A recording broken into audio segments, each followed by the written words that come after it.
су, жарық үздіксіз болу керек қазіргі кезде. Қыста жылу. Қалай болсыз? Өзің қазір барасың, осы жиналыстан кейін терлеп деп. Үйіңде жуынатын су жоқ, қалай боласың, айтшы? Қалай болсын?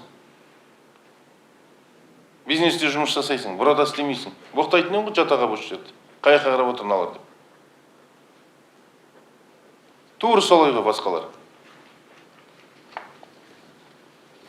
Сиырсотыл қатаң бақылау болу керек, мынамен болмайды. Жинап алыңыздар, жұмыс істеңіздер, талап қойыңыздар, мынау болмайды.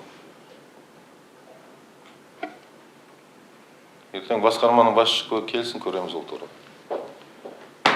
Оған да талай мүмкіндік бердік, біз қолдадық, бірақ нәтиже осылай болатын болса білмеймін.